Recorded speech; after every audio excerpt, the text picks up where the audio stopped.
Hello everyone, नमस्ते। It's me doctor Dipen and welcome to my channel. यदि तपाईहरु medical experience हुनुहुन्छ र कमन इन्ट्रान्स एक्जामिनेसन क्र्याक गर्ने सोचमा हुनुहुन्छ भने यो भिडियो तपाईहरुको लागि हो। यो भिडियो एकदम इम्पोर्टेन्ट हुनेछ सबै मेडिकल एक्सपिरियन्सहरुको लागि, किनभने मेन इन्ट्रान्स एक्जाम नै तपाईहरुको लाइफ चेन्जिङ मोमेन्ट हो। तपाईले मेन इन्ट्रान्स एक्जामिनेसन नै तपाईहरुले राम्रो गर्न सक्नु भएन भने तपाईको ओभरअल मेहनत एफोर्ट खेरो जान्छ। त्यही भएर मेन इन्ट्रान्स एक्जाम जुन 3 घण्टाको हुन्छ त्यो तपाईहरुले चाहिँ कसरी एप्रोच गर्ने त्यो बारेमा मैले कम्प्लिट भिडियो लिएर उपस्थित भएको छु।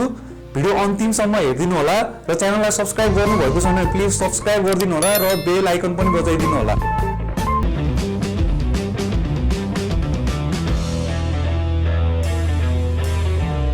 फर्स्टमा तपाईहरुलाई क्वेशन अटेम्प्टिङ स्ट्र्याटेजी भन्नुभन्दा अगाडि म केही टिप्सहरु सुनाउन चाहन्छु।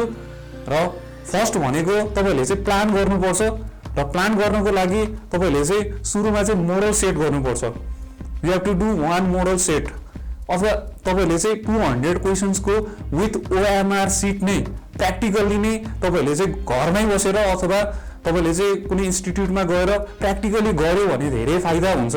र यदि तपाईहरुले त्यो महसुस गर्नु भएको छ अथवा प्र्याक्टिकली तपाईहरुले मक एक्जाम दिइसक्नु भयो अथवा तपाईहरुले चाहिँ प्लान बनाइसक्नु भयो भने धेरै राम्रो। प्लान बनाउनु पर्छ, मेन इन्ट्रान्स एक्जामको लागि प्लान बनाउनु पर्छ। म यसरी क्वेशन्सहरु अटेम्प्ट गर्छु र म यति टाइममा यो क्वेशन सकाउँछु, बायोलोजी यति टाइममा, फिजिक्स यति टाइममा, केमिस्ट्री यति टाइममा र म्याथ यति टाइममा म सकाउँछु। त्यो प्लान बनाउनु पर्छ। त्यसको लागि मोडल सेट। र तपाईले गर्नु भएको छैन भने, प्लान बनाउनु भएको छैन भने प्लान बनाउनुहोस्। र अर्को भनेको चाहिँ तपाईले चाहिँ प्लान के गर्नुपर्छ भन्दाखेरि तपाईहरु इमेजिन गर्नुपर्छ कि तपाईले चाहिँ मेन इन्ट्रान्स एक्जामिनेसन तपाईहरु दिनुभन्दा अगाडि चाहिँ तपाईहरुले चाहिँ कसरी चाहिँ तपाईहरु टाइममा कति बजे पुग्ने, तपाईहरुको सेन्टर लोकेसनदेखि लिएर सबै तपाईहरुको दिमागमा हुनुपर्छ र तपाईहरुले चाहिँ प्री प्लान गरिसक्नुपर्छ। यो चाहिँ एकदम इम्पोर्टेन्ट हुन्छ। र मेन भनेको बी अन टाइम। तपाईहरु एक्जाममा चाहिँ टाइममै पुग्नुपर्छ, 15 मिनेट अगाडि नै पुग्नुपर्छ। किनभने तपाईहरु ढिलो पुग्यो भने उसै त तपाईहरु नर्भस भइरहेको अवस्थामा तपाईहरु झन् नर्भस हुन्छ र तपाईलाई थाहा नै छ नर्भस भयो भने एक्जाम बिग्रिन्छ, कुनै पनि काम बिग्रिन्छ। त्यही भएर चाहिँ तपाईहरु त्यो प्रिभेन्ट गर्नको लागि चाहिँ टाइममै पुग्ने र चाहिने सबै रिसोर्सेसहरु मेटेरियल्सहरु चाहिँ लिएर जाने। बिर्सिन्छ, एडमिट कार्ड धेरैले बिर्सिरहेको हुन्छ अथवा तपाईलाई चाहिने डकुमेन्ट्सहरु तपाईले बिर्सिरहेको हुन्छ, चाहिने मेटेरियल्सहरु बिर्सिरहेको हुन्छ। त्यही भएर सबै मेटेरियल्सहरु चाहिँ तपाईले चाहिँ प्री प्लान गरेर तपाईले चाहिँ यो सामानहरु मलाई चाहिन्छ, यो लग्नुपर्छ मैले भनेर तपाईहरु चाहिँ नबिर्सिकन एक्जाम हलमा प्रवेश गर्ने। र अर्को भने के हुन्छ भन्दाखेरि धेरै एक्जामिनेसन सेन्टरहरुमा चाहिँ भित्ते घडी हुँदैन, वाच हुँदैन। त्यही भएर किनभने वाच टाइम एकदम इम्पोर्टेन्ट हुन्छ। त्यही भएर तपाईले आफ्नै पर्सनल वाच चाहिँ तपाईले चाहिँ लगाएर जानुहोस्। तपाईहरुसँग छैन भने पनि तपाईहरुले चाहिँ एउटा सस्तो किन्नुहोस्, किनभने तपाईहरुले मोबाइल बोक्न पाउनुहुन्न। सो आफ्नो एउटा पर्सनल वाच चाहिँ तपाईहरुले चाहिँ क्यारी गरेर तपाईहरु एक्जामिनेसन सेन्टरमा छिर्नुहोस् र त्यो वाचमा चाहिँ तपाईहरु टाइमर लगाएर चाहिँ तपाईहरु क्वेशन्सहरु अटेम्प्ट गर्नुहोस्। यो तपाईहरुको लागि टिप्स भयो। र अर्को टिप्स भनेको इम्पोर्टेन्ट टिप्स छ, तपाईहरु रुल्स एन्ड रेगुलेसन चाहिँ राम्रोसँग पढेर जानुहोस्। रुल्स एन्ड रेगुलेसन एकदम इम्पोर्टेन्ट छ। के हो भन्दाखेरि धेरै स्टुडेन्ट्सहरुले गल्ती के गर्छ भन्दाखेरि ओएमआर सिटमा केर्दिन्छ। ओएमआर सिटमा केर्नु हुँदैन, तपाईले रफ गर्नु हुँदैन अथवा मार्क गर्न पनि हुँदैन। ओएमआर सिटमा तपाईहरुले रुल्स एन्ड रेगुलेसन फलो गरेर एप्रोप्रिएट अप्सन्सलाई मात्र सर्कल गर्ने सिट हो, एन्सर सिट हो। त्यही भएर त्यो तपाईले जथाभावी त्यो केर्न पाइँदैन। साइडमा पनि तपाईहरु नकेर्नुहोस्। यो चाहिँ धेरै स्टुडेन्ट्सले गल्ती गर्छ। अर्को भनेको तपाईहरुको क्वेशन सिटमा पनि रफ गर्न पाइँदैन भन्ने रुल्सहरु हुन सक्छ। त्यही भएर तपाईहरुले चाहिँ सम्बन्धित व्यक्तिलाई जो त्यहाँ हुन्छ उहाँलाई सोधेर तपाईहरु चाहिँ रुल्स एन्ड रेगुलेसन फलो गरेर मात्रै तपाईहरु चाहिँ एक्जामिनेसन हलमा तपाईहरु चाहिँ प्रवेश गर्नुहोस्। र के हुन्छ भन्दाखेरि तपाईहरुको चाहिँ ओएमआर सिटमा अथवा तपाईहरुले क्वेशन पेपरमा चाहिँ तपाईहरुले केरकार गर्यो भने तपाईहरुको रिजेक्ट हुन सक्छ। त्यही भएर rules and regulation is very important. र अर्को कुरा भनेको क्याल्कुलेटर पनि युज गर्न पाइँदैन।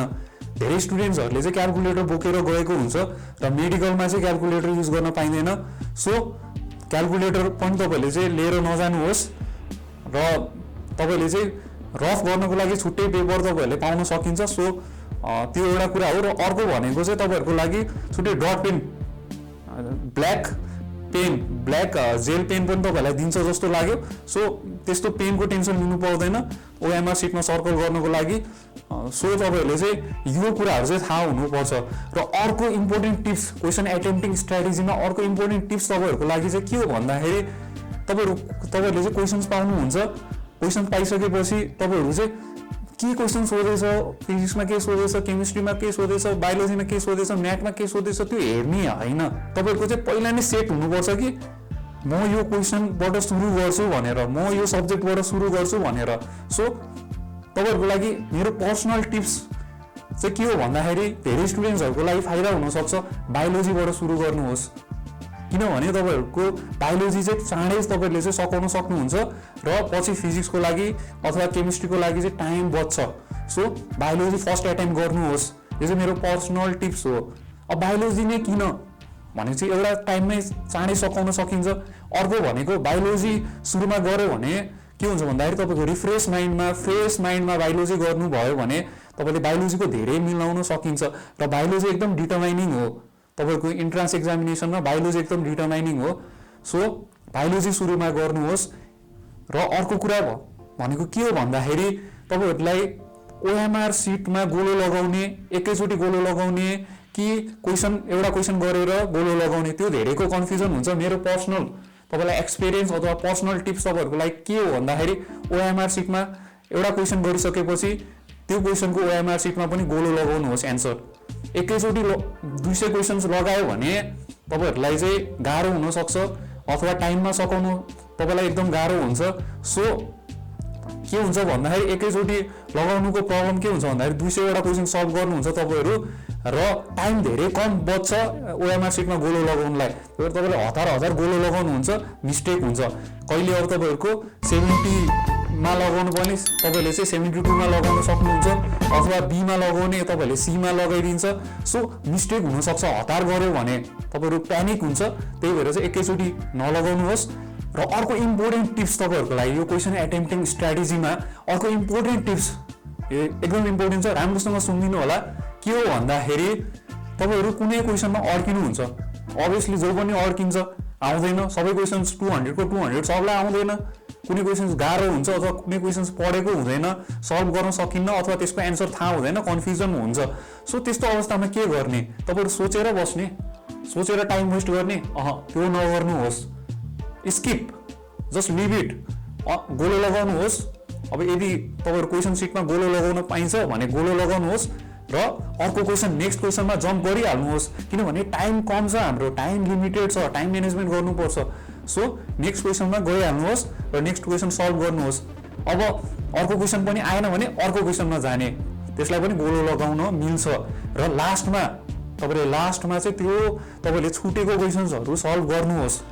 अब आएको छैन भने हचुवामा हान्नुहोस्, के जान्छ र, हचुवामा हान्न के जान्छ र, किनभने नेगेटिभ मार्किङ छैन। अर्को इम्पोर्टेन्ट भनेको नेगेटिभ मार्किङ हुँदैन कमन इन्ट्रान्स एक्जामिनेसनमा। So no negative marking, don't worry. तपाईँले चाहिँ क्वेसन्सहरू छुटाउनु हुँदैन, सबै सल्भ गर्नुहोस् र सबैको एन्सर सिटमा मजाले गोलो लगाउनुहोस्। किनभने no negative marking, don't worry. सबै 200 को 200 नै गर्नुहोस्। के थाहा तपाईँलाई हचुवामा हानेर मिल्छ कि कुनै 1-2वटा मिलेर त्यसले डिटर्माइन गर्न सक्छ कि तपाईँहरूको रिजल्ट। अर्को भनेको के हुन्छ भन्दाखेरि आत्तिन्छ के।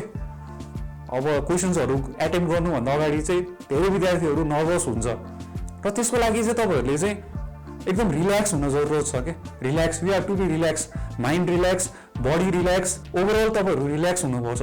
सो डिप ब्रिथ गर्न एकदम जरुरत छ, किनभने नर्भस भइरहेको बेला हामीले चाहिँ लामो सास फेर्नुपर्छ। सो क्वेसन नम्बर 1 गर्नुभन्दा अगाडि तपाईँहरू अथवा क्वेसन हेर्नुभन्दा अगाडि लामो सास फेर्नुहोस्। म राम्रो गर्छु आज, म बेस्ट गर्छु, म आज बेस्ट, यो 3 आवर्स चाहिँ मेरो, यो 3 आवर्स चाहिँ म बेस्ट दिन्छु। 3 आवर्स चाहिँ मेरो यो लाइफ चेन्जिङ मोमेन्ट हो, त्यही भएर म बेस्ट दिन्छु, म राम्रो गर्छु, म नर्भस हुँदिनँ, म राम्रोसँग मिस्टेक नगरिकन सबै क्वेसन्सहरू एटेम्प्ट गर्छु भनेर लामो सास फेर्नुहोस्। माइन्डमा त्यो चाहिँ भन्नुहोस् कि बारम्बार एक्जाम हलमा छिर्नुभन्दा अगाडि पनि यही भन्नुहोस्, घरमा हुँदाखेरि पनि यही भन्नुहोस् र लामो सास फेर्नुहोस् र स्टार्ट गर्नुहोस्। यो तपाईँहरूले चाहिँ ओभरअल टिप्स भने, यो डिटेलमा भने मैले, यो एकदम इम्पोर्टेन्ट छ तपाईँहरूको लागि। र तपाईँले यो चाहिँ ध्यान दिएर तपाईँले सुन्नुभएको छ भने प्र्याक्टिकली पनि तपाईँले लागू गर्नुपर्छ। यो एकदम इम्पोर्टेन्ट हो। नलेज मात्रै भएर हुँदैन। तपाईँहरूले नलेज छ, तपाईँहरूको चाहिँ सबै पढ्नु भएको छ, मेहनत एकदम गर्नु भएको छ, तर यो टिप्सहरू चाहिँ तपाईँले फलो गर्नु भएन भने तपाईँहरूको एक्जाम बिग्रिन्छ। सो स्टडी मात्रै एभ्रिथिङ होइन, सबै म्यानेजमेन्ट ओभरअल ब्यालेन्स गर्ने इम्पोर्टेन्ट हो। एक्जामलाई ओभरअल ब्यालेन्स गर्ने, प्र्याक्टिकल वेमा ब्यालेन्स गर्ने त्यो इम्पोर्टेन्ट हो। र क्वेसन्स एटेम्प्टिङ स्ट्राटेजीमा म तपाईँहरूलाई चाहिँ अर्को मेरो पर्सनल एक्सपिरियन्स सुनाउन चाहन्छु। के हो भन्दाखेरि अब प्रब्लम के हुन्छ भन्दाखेरि हाम्रो कुनै क्वेसन्सहरू चाहिँ हामीले राम्रोसँग पढ्दैनौँ के, क्वेसन्सहरू राम्रोसँग पढ्दैनौँ हामीले, र क्वेसन्स राम्रोसँग नपढेपछि हामीले त्यो अप्सन्स पनि मिस्टेक गरिरहेको हुन्छौँ। त्यो क्वेसन थाहा हुँदै पनि हामीले चाहिँ ब्लन्डर गरिरहेको हुन्छौँ, र एक्जाममा ब्लन्डर गर्नु हुँदैन। प्लिज एक्जाममा ब्लन्डर गर्नु हुँदैन। सो क्वेसन्स राम्रोसँग पढ्ने र अप्सन्सहरू पनि राम्रोसँग पढ्ने, अप्सन्सहरू पनि राम्रोसँग हेर्ने। So this is very important tips. र क्वेसनमा बट हुन्छ, एक्सेप्ट हुन्छ, एन्ड हुन्छ, बोथ हुन्छ, अल हुन्छ, योहरू चाहिँ छुट्याइरहेको हुन्छ के, त्यही भएर यो मिस्टेक गर्छ धेरैले। सो राम्रोसँग क्वेसन्स पढ्नुहोस् र अप्सन पनि राम्रोसँग पढ्नुहोस्। अप्सनमा के दिएको छ त्यो पनि राम्रोसँग हेर्नुपर्छ। सो कन्सन्ट्रेसन, फुल कन्सन्ट्रेसन हुनुपर्छ तपाईँहरू। एक्जामिनेसन सेन्टरमा तपाईँले एक्जाम एटेम्प्ट गरिरहेको बेला फुल कन्सन्ट्रेसन, केही डिस्ट्र्याक्सन हुनु हुँदैन। तपाईँहरू एट द मोमेन्ट प्रेजेन्ट हुनुपर्छ र फुल कन्सन्ट्रेसन भएर एक्जाम एटेम्प्ट गर्नुपर्छ। र तपाईँहरूले चाहिँ ओभर कन्फिडेन्सलाई चाहिँ तपाईँहरूले चाहिँ गोली मारिदिनुपर्छ। ओभर कन्फिडेन्ट हुने होइन। धेरै राम्रो स्टुडेन्ट्सहरू, ट्यालेन्टेड स्टुडेन्ट्सहरू, मेहनत गरेको स्टुडेन्ट्सहरू ओभर कन्फिडेन्टली नै ब्लन्डर गरिरहेको हुन्छ र सिम्पल कुराहरू मिस्टेक्स गरिरहेको हुन्छ। सो त्यो नगर्नुहोस्। सिम्पल क्वेसन्सको मिस्टेक गरिरहेको हुन्छ। So just relax, just take a deep breath होइन, र क्वेसन्सहरू एटेम्प्ट गर्ने। ओभर कन्फिडेन्ट हुने होइन। मलाई सबै आउँछ, मलाई क्वेसन्सहरू केही गाह्रो नै लाग्दैन, म जसरी नै मैले मिलाइहाल्छ, ढुक्कसँग मेरो ढुक्कसँग नाम निस्किन्छ भनेर त्यो ओभर कन्फिडेन्ट, धेरै ओभर कन्फिडेन्ट पनि हुनु हुँदैन। र अर्को भनेको चाहिँ mentality, weak mentality, under confident पनि हुनु हुँदैन। के हुन्छ भने धेरै स्टुडेन्ट्सहरूको चाहिँ एक्जाम हल छिर्नुभन्दा अगाडि चाहिँ पुरा डिप्रेस्ड हुन्छ, नर्भस हुन्छ, त्यो हुनु हुँदैन। मेरो एक्जाम बिग्रिन्छ, मैले राम्रोसँग सल्भ गर्न सक्दिनँ, राम्रोसँग पढेको पनि छैन, मैले कम्प्लिट पढेको पनि छैन, रिभिजन पनि मेरो राम्रोसँग भएको छैन, यो भनेर जान्छ धेरै। त्यो mindset is please negative mindset हो, त्यो पुरा हटाउनुहोस्। ठिक छ तपाईँले राम्रोसँग पढ्नु भएको छैन अथवा रिभिजन पनि राम्रोसँग गर्नु भएको छैन, ठिक छ, के भएर, जति पढेको छ, जति मेहनत गरेको छ त्यो त बेस्ट गर्छु भनेर जानुहोस्। र अन्तिमसम्म भिडियो हेरिदिनु भएकोमा धेरै धेरै धन्यवाद।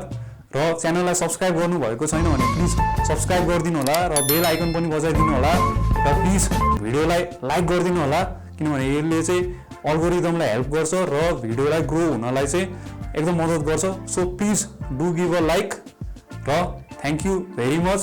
स्टे सेफ, एकदम मेहनत गर्नु होला। अब धेरै टाइम छैन। Full concentration, full dedication with no distractions. अब मेहनत गर्ने हो तपाईँहरू र best of luck for your exam. Thank you, नमस्ते।